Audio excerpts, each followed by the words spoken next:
Welcome back students. हमने पिछली class में फाइकोमाइसीट्स कवर किया था। अब हम हमारे सेकंड ग्रुप की बात करेंगे। अब सबको याद होगा कि ये जो ग्रुप का क्लासिफिकेशन हमने एफएमएस के बेसिस पर किया है। F stands for fruiting bodies, M stands for mycelium and S stands for spore formation. तो इन तीनों के बेसिस पर हमने अलग अलग ग्रुप्स बनाए थे। फाइकोमाइसीट्स का हमने डिस्कशन कर लिया है, जिसके अंदर हमारे पास दो ग्रुप थे, ओमाइसीट्स एंड जाइगोमाइसीट। अब हमारे पास नया ग्रुप आता है एस्कोमाइसीट। तो आज की क्लास में हम एस्कोमाइसीट पढ़ने वाले हैं, या इस वीडियो सेशन में हम एस्कोमाइसीट पढ़ने वाले हैं। अब बेटा एक और चीज, अगर आप ये फर्स्ट वीडियो देख रहे हो तो मे बी आपको बहुत कुछ चीजें समझ नहीं आएंगी। तो प्लीज पहले जहां मैंने जनरल डिस्कशन किया है फंजाई का या फंगस का, प्लीज एक बार उसको जाके वॉच कीजिए। तो शुरू में आपको तीन वीडियो फंजाई की मिलेंगी। तीनों ही जनरल डिस्कशन की है, जनरल कैरेक्टरिस्टिक्स की है, ए सेक्सुअल रिप्रोडक्शन और सेक्सुअल रिप्रोडक्शन की। पहले उसको वॉच करना and then watch this video. Otherwise आप इस वीडियो में हो जाएंगे, आपको लगेगा कि इस टर्म का भी मतलब नहीं पता, इसका भी मतलब नहीं पता। तो ये सारी डिटेलिंग आपको जनरल कैरेक्टर्स में मिलेगी। तो आप प्लीज जनरल कैरेक्टर्स की वीडियो पहले देख लीजिए, जो शुरू की तीन वीडियोस है फंजाई पर। उसके बाद ये ग्रुप्स वाली वीडियो शुरू कीजिएगा। एस्कोमाइसीट बिना देर करे शुरू करते हैं। सबसे पहले इसका जो माइसीलियम होता है उसमें सेप्टम प्रेजेंट होता है, ये हम ऑलरेडी भी डिस्कस कर चुके हैं जनरल कैरेक्टरिस्टिक्स में। एंड ये माइसीलियम ब्रांच्ड होता है, मतलब माइसीलियम के अंदर हाइफे ब्रांच्ड मिलेंगे आपको। और मैं आपको बता चुकी हूँ कि इसमें दोनों तरीके के माइसीलियम मिलेंगे, प्राइमरी माइसीलियम भी और सेकेंडरी माइसीलियम भी। प्राइमरी माइसीलियम यूनिन्यूक्लिएटेड हाइफे से बना होता है और secondary mycelium by nucleated hyphae से बना होता है। तो ये पॉइंट हम ऑलरेडी पहले भी डिस्कस कर चुके हैं। एसेक्सुअल स्पोर्स कोनिडिया से होंगे, और कोनिडिया क्या होता है वो एसेक्सुअल स्पोर वाले वीडियो में देख लीजिए। ये एक्सोजीनस स्पोर होते हैं। और सेक्सुअल रिप्रोडक्शन जो है सोमैटोगैमी, जहाँ सोमैटिक सेल्स का फ्यूजन होता है। गैमेटेंजियल कॉन्टैक्ट, जहाँ फर्टिलाइजेशन ट्यूब बनती है दो गैमेटेंजिया के बीच में। इन दो तरीकों से होता है। इन दोनों तरीके की डिटेलिंग के लिए भी आपको प्रीवियस वीडियोस देखनी पड़ेंगी। सेक्सुअल स्पोर्स जो बनता है वो एस्कोस्पोर कहलाता है। तो आपका एक डायरेक्ट क्वेश्चन हो जाता है कि कौन सा स्पोर सेक्सुअल है और कौन सा asexual. Asexual is conidia, sexual is ascospore. और एस्कोस्पोर एंडोजिनस होता है, क्यों? क्योंकि वो एक बैग के अंदर बनता है और उस बैग का नाम होता है एस्कस। जब स्पोर्स बन जाते हैं तो उनके बाहर फ्रूटिंग बॉडीज भी डेवलप हो जाती है। तो ये जो एस्कस होंगे ये किसके अंदर होंगे? Fruiting body. और उस फ्रूटिंग बॉडी का नाम क्या होगा? एस्कोकार्प। स्पोर का नाम हो गया एस्कोस्पोर। सेक्सुअल रिप्रोडक्शन की बात कर रहे हैं, इट इज एंडोजिनस स्पोर, क्योंकि ये किसके अंदर बन रहा है? ये एस्कस के अंदर बन रहा है। और इसके अराउंड जो फ्रूटिंग बॉडी बनेगी उसको हम क्या कहेंगे? एस्कोकार्प कहेंगे। क्लियर? अब इसमें एग्जाम्पल्स आते हैं। एग्जाम्पल्स में सबसे पहले है पेनिसिलियम। पेनिसिलियम जो है एग्जाम्पल, इसको हम ब्लू या ग्रीन मोल्ड कहते हैं। मतलब जब आप इसे माइक्रोस्कोप के नीचे देखते हैं तो या तो ये ब्लू कलर की दिखाई देती है या ग्रीनिश सा लस्टर देती है। तो इसे ब्लू या ग्रीन मोल्ड के नाम से भी जाना जाता है। वही इसका एक और मेंबर है न्यूरोस्पोरा। न्यूरोस्पोरा जो होती है वो पिंक कलर की या रेड कलर की दिखाई देती है, तो उसे रेड या पिंक मोल्ड कहते हैं। क्योंकि पेनिसिलियम को क्या कहते हैं? ब्लू या ग्रीन मोल्ड। न्यूरोस्पोरा का क्वेश्चन पिंक मोल्ड वाला आया हुआ है, इसलिए हम आपको पेनिसिलियम का ब्लू और ग्रीन मोल्ड बता देते हैं। अब जो रिपीटेड बैच में बच्चे हैं उनको ये सारी स्टोरी पेनिसिलियम वाली ऑलरेडी पता है। जो क्लास 11th में उनको नहीं पता होगी, क्योंकि वो क्लास 12th में एक पर्टिकुलर टॉपिक पढ़ेंगे, एंटीबायोटिक। क्लास 11th में एंटीबायोटिक नहीं है, 12th में भी, 12th में है एंटीबायोटिक। लेकिन जब आप इस चैप्टर के क्वेश्चन सॉल्व करते हैं तो 12th वाला सेगमेंट भी एमसीक्यू में आपको मिल जाता है। तो इसलिए मैं आपको यही समझा देती हूँ कि देयर वाज वन साइंटिस्ट, उनका नाम था फ्लेमिंग, लिखा हुआ है इसमें। फ्लेमिंग ने क्या करा, वो स्टेफाइलोकोकस नाम के बैक्टीरिया पर काम कर रहे थे। उन्होंने वो प्लेट्स जिनके ऊपर उन्होंने बैक्टीरिया को ग्रो किया वो यहीं ऐसे ही छोड़ दी। जैसे आप अपनी जूठी प्लेट छोड़ देते हो वैसे ही स्टेफाइलोकोकस बैक्टीरिया की प्लेट उन्होंने वैसे ही छोड़ दी। अब स्टेफाइलोकोकस पर क्या ग्रो कर गई? फंगस। उसके आसपास क्या ग्रो की? Fungus grow. और उस फंगस का नाम था पेनिसिलियम नोटेटम। पी नोटेटम लिखा हुआ है ना, पेनिसिलियम नोटेटम। तो उसने देखा कि जहां जहां फंगस है वहां वहां बैक्टीरियल ग्रोथ खत्म हो चुकी है, बैक्टीरिया खत्म हो चुकी है। तो उन्होंने ये कंक्लूड किया कि पेनिसिलियम नोटेटम या जो फंगस है ये कुछ ऐसा रिलीज कर रही है जिसकी वजह से बैक्टीरियल लाइफ खतरे में आ गई। और ये जो कुछ ऐसा रिलीज कर रही है, कुछ को बाद में एंटीबायोटिक बोला गया। तो फ्लेमिंग नाम के एक साइंटिस्ट थे जो कि स्टेफाइलोकोकस बैक्टीरिया पर काम कर रहे थे। उन्होंने अपनी बैक्टीरियल प्लेट को ऐसे ही बाहर छोड़ दिया। जब उन्होंने बाहर छोड़ा तो एक फंगस उसको उसके ऊपर ग्रो कर गई, जिसका नाम बाद में पता चला कि पेनिसिलियम नोटेटम है। उन्होंने देखा कि जिस जिस एरिया में फंगस ग्रो की है वहां पर बैक्टीरियल ग्रोथ नहीं हो पाई है, बैक्टीरियल ग्रोथ हैम्पर हो गई है और बैक्टीरिया मर गए हैं, आप ये कह सकते हैं। तो ऐसा क्या रिलीज किया फंगस ने जिसकी वजह से बैक्टीरिया मर गए, that is called antibiotic.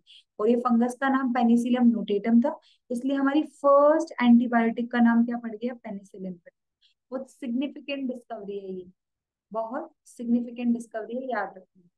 Then आज अगर हमें पेनिसिलिन को एक्सट्रैक्ट करना हो तो हम पेनिसिलियम नोटेटम को नहीं यूज करते, क्योंकि वो बहुत कम अमाउंट में पेनिसिलिन बनाती है। हम क्राइसोजीनम को यूज करते हैं। किसको यूज करते हैं, पेनिसिलियम क्राइसोजीनम को यूज करते हैं, जो कि कमर्शियल सोर्स है पेनिसिलिन। तो ये हमारा पहला एग्जाम्पल हुआ पेनिसिलिन के बारे में। दूसरा है एस्परगिलस। एस्परगिलस जो होता है ये ब्लैक कलर का होता है या ब्राउन कलर का होता है, और इसे स्मोकी मोल्ड भी कहते हैं, क्योंकि जब आप इसकी अपीयरेंस देखते हैं तो इसकी बाउंड्रीज वगैरह कुछ स्ट्रक्चर्स क्लियर नहीं दिखती माइक्रोस्कोप में, इसलिए स्मोकी वर्ड भी यूज किया जाता है। ब्लैक, ब्राउन या स्मोकी मोल्ड के नाम से एस्परगिलस को जानते हैं। जिन बच्चों ने ट्वेल्थ ऑलरेडी कर रखी है, रिपीटेड बैच से हैं, दे नो कि एस्परगिलस नाइगर सिट्रिक एसिड का सोर्स है, क्योंकि ये हमारी एनसीईआरटी की डिटेल है क्लास 12। तो एस्परगिलस नाइगर किसका सोर्स है, सिट्रिक एसिड का। इसे हम वीड ऑफ लेबोरेटरी भी कहते हैं। वीड होता है अनवांटेड, ठीक है। तो वीड ऑफ लेबोरेटरी, लैब में हम इसको ग्रो नहीं करना चाहते बट ये ऑटोमेटिकली ग्रो हो जाता है। हम ग्रो करना चाह रहे हैं एक्स बैक्टीरिया, लेकिन ये अपने आप से ग्रो हो जाता है, तो ये अनवांटेड हो गया, इसे वीड ऑफ लेबोरेटरी कहते हैं, ठीक है। फिर आता है हमारे पास तीसरा एग्जाम्पल। पहला था पेनिसिलियम, दूसरा एस्परगिलस, तीसरा है क्लेविसेप्स। अब ये जो क्लेविसेप्स है वो क्या कॉज करता है बेटा, ये एर्गोट डिजीज कॉज करता है। अगेन डिजीज के एक्सप्लेनेशन में नहीं जाना, प्लांट डिजीज का डायरेक्ट क्वेश्चन आता है कि किसने कॉज, दैट्स इट। तो एर्गोट डिजीज कॉज करता है राई और बाजरा, ठीक है। क्लेविसेप्स जो है वो माइक्रोसेफेला और परप्यूरिया, दो इसकी स्पीशीज भी होती है, इतना डिटेल आपको करने की जरूरत नहीं है। बस याद रखना कि क्लेविसेप्स राई और बाजरा में एर्गोट डिजीज कॉज करता है। इससे एक सब्सटेंस निकलता है जिसे कहते हैं एर्गोटाइन या एर्गोटिन। ये जो सब्सटेंस होता है इसको यूज किया जाता है डिलीवरी ऑफ फीटस को प्रमोट करने के लिए। जब लेबर पेन्स होते हैं और उस टाइम पर डिलीवरी नहीं हो रही होती तो एर्गोटिन का ड्रग दिया जाता है। और एर्गोटिन किससे मिलती है, एर्गोटिन मिलती है क्लेविसेप्स। और क्लेविसेप्स किसका मेंबर है, एस्कोमाइसीट्स का मेंबर है क्लेविसेप्स। देन हमारे पास आता है lysergic acid diethylamide, LAD, lysergic acid diethylamide. Lysergic acid diethylamide किसकी तरह काम करता है, हेल्यूसिनोजन की तरह काम करता है। हेल्यूसिनोजेनिक प्रॉपर्टी होती है, ठीक है। हेल्यूसिनेशंस आते हैं इससे, इट्स काइंड ऑफ ड्रग जो कि यूज की जाती है नशा करने के लिए। तो क्लेविसेप्स लाइसर्जिक एसिड डाइथाइलामाइड का भी सोर्स। देन हमारे पास फोर्थ एग्जांपल आता है मोर्शिला। मोर्शिला में आपको याद रखना है कि ये जो मोर्शिला है इसे मोरल्स भी कहते हैं और इसे स्पोंज मशरूम भी कहा जाता है, और ये एडिबल होती है। इसकी जो फ्रूटिंग बॉडी एस्कोकार्प होती है वो एडिबल होती है। मोरल्स या स्पोंज मशरूम के नाम से भी इसे जानते हैं। देन हमारे पास आता है न्यूरोस्पोरा। मैंने आपको पहले बताया था, इसे रेड या पिंक मोल्ड कहते हैं। इसे ड्रोसोफिला ऑफ प्लांट किंगडम भी कहा जाता है, क्योंकि बायोकेमिकल और जेनेटिक स्टडीज के लिए इसको प्लांट्स में बहुत ज्यादा यूज किया जाता है, ठीक है। तो इसे ड्रोसोफिला ऑफ प्लांट किंगडम। अब आप कहोगे मैम हम तो प्लांट किंगडम पढ़ नहीं रहे, हम तो फंगस पढ़ रहे हैं। तो ये प्लांट किंगडम क्यों, क्योंकि पहले तो जब टू किंगडम क्लासिफिकेशन था तो सब तो एक साथ ही रखा था ना बेटा। फंगस भी किसके अंदर थी, प्लांटे के अंदर थी। तो also known as Drosophila of plant kingdom. Then Erysiphe. Erysiphe NCERT ने बात नहीं करी इसके बारे में, बस याद रखिए PYQ आया हुआ है। पाउडरी माइल्ड्यू, ये पाउडरी माइल्ड्यू कॉज करता है। जैसे एर्गोट डिजीज राई और बाजरा में कौन कॉज करता है, क्लेविसेप्स, वैसे ही ये क्या कॉज करेगा, पाउडरी माइल्ड्यू। देन हमारे पास आता है ट्रफल्स। ट्रफल्स जो है उसकी एस्कोकार्प कैसी होती है, एडिबल होती है। ट्रफल तो नाम से ही याद रख सकते हैं ना, ट्रफल चॉकलेट ट्रफल, राइट। तो एस्कोकार्प क्या होती है, एडिबल होती है। देन पेजिजा। पेजिजा जो है उसको हम कप फंजाई के नाम से जानते हैं। ये भी एडिबल फंजाई में आती है क्या, बताना जरा कमेंट सेक्शन में बताना, क्या पेजिजा भी एडिबल फंजाई में आती है। देन ईस्ट के बारे में हम ऑलरेडी बात कर चुके हैं कि एक यूनिसेल्युलर फंजाई जो है वो ईस्ट है। एक सिनकाइट्रियम थी, सिनकाइट्रियम oomaइसीड्स का पार्ट हो गई, और ईस्ट किसका पार्ट हो गई, एस्कोमाइसीट का। ये यूनिसेल्युलर होगी तो इसके अंदर कोई माइसीलियम नहीं मिलेगा, और अगर माइसीलियम नहीं मिलेगा लेकिन स्टिल माइसीलियम जैसी अपीयरेंस आती है तो ऐसे हम क्या बोलेंगे, स्यूडोमाइसीलियम। मतलब अगर आप ईस्ट को बहुत सारी शुगर दे दो तो वो जल्दी जल्दी डिवाइड करेगी, और एज अ रिजल्ट ऐसे लगेगा कि सारी सेल्स एक दूसरे से जुड़ी हुई हैं, और एक फॉल्स अपीयरेंस आएगी आपको माइसीलियम की, जबकि वो माइसीलियम नहीं है। जब ऐसी फॉल्स अपीयरेंस आती है तो वर्ड के यूज करते हैं स्यूडोमाइसीलियम। ठीक है, ड्यू टू फास्ट ग्रोथ, इतनी फास्ट ग्रोथ होती है कि स्यूडोमाइसीलियम की अपीयरेंस आती है। और एक्सेसिव बडिंग देखने को मिलेगी आपको ईस्ट में, जब आप बहुत ज्यादा शुगर प्रोवाइड कर दोगे उस कंडीशन में। हम 11th 12th क्लास में पढ़ेंगे कि ईस्ट जो होती है वो ब्रेड बनाने के लिए भी यूज होती है, और अल्कोहल बनाने के लिए भी यूज होती है। जैसे ब्रेड इंडस्ट्री में भी यूज करते हैं और इसे वाइन इंडस्ट्री में भी यूज करते हैं। याद रखिए कि एस्कोमाइसीट में कोई भी मोटाइल स्टेज नहीं है। अब एक बार फटाफट एग्जाम्पल्स का रिकैप कर लेते हैं। हम एग्जाम्पल्स पढ़ रहे हैं। सबसे पहले हमारे पास है पेनिसिलियम। पेनिसिलियम जो है वो अपीयरेंस वाइज ग्रीन और ब्लू दिखाई देती है। पेनिसिलियम नोटेटम और क्राइसोजिनम। क्राइसोजिनम आज की डेट में कमर्शियल सोर्स है पेनिसिलिन का, लेकिन फर्स्ट एंटीबायोटिक पेनिसिलिन किससे आइसोलेट की गई थी, पेनिसिलियम नोटेटम से आइसोलेट की गई थी। फ्लेमिंग नाम के एक साइंटिस्ट थे जो स्टेफाइलोकोकस बैक्टीरिया पर काम कर रहे थे, और स्टेफाइलोकोकस बैक्टीरिया पर काम करते करते उन्होंने देखा कि जहां जहां गलती से फंगस ग्रो हो गई है बैक्टीरियल कल्चर प्लेट में, वहां वहां स्टेफाइलोकोकस ग्रो नहीं कर पा रहा। मतलब फंगस ने कुछ ऐसा रिलीज किया जिसकी वजह से स्टेफाइलोकोकस की ग्रोथ रुक गई, और उस ऐसे रिलीज को हम क्या बोलते हैं, एंटीबायोटिक। और फर्स्ट एंटीबायोटिक का नाम क्या दिया गया, penicillin, on the basis of Penicillium notatum. ये पूरा डिटेल आपका क्लास 12th एनसीईआरटी में जो मैंने आपको ब्लू कलर से लिख कर समझाया है। एस्परगिलस जो होता है वो ब्लैक ब्राउन अपीयरेंस में होता है, स्मोकी सा अपीयरेंस देता है, तो इसे ब्लैक ब्राउन मोल्ड या स्मोकी मोल्ड कहते हैं। Aspergillus niger as per class 12th NCERT citric acid बनाता है।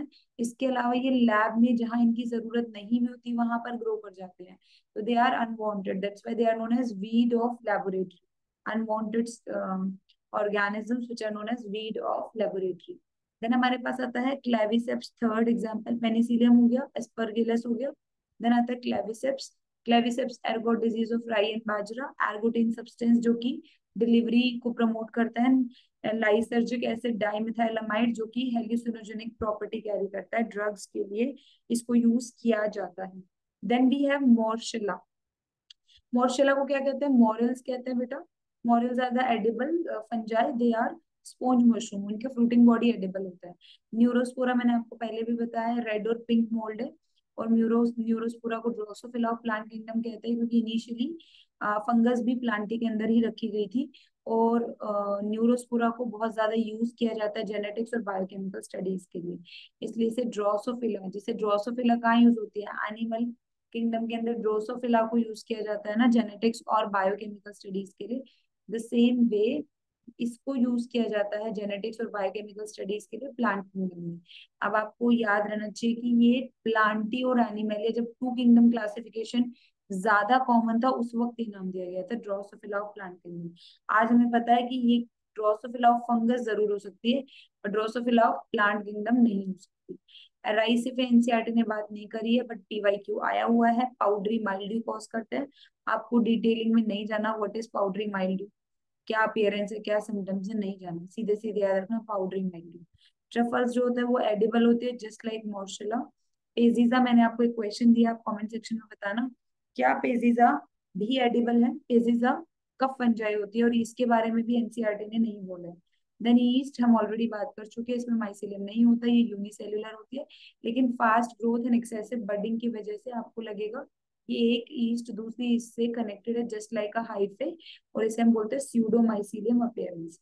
ईस्ट का यूज ब्रेड प्रोड्यूस करने के लिए ब्रेड इंडस्ट्री में, एंड अल्कोहल प्रोड्यूस करने के लिए वाइन इंडस्ट्री में किया जाता है।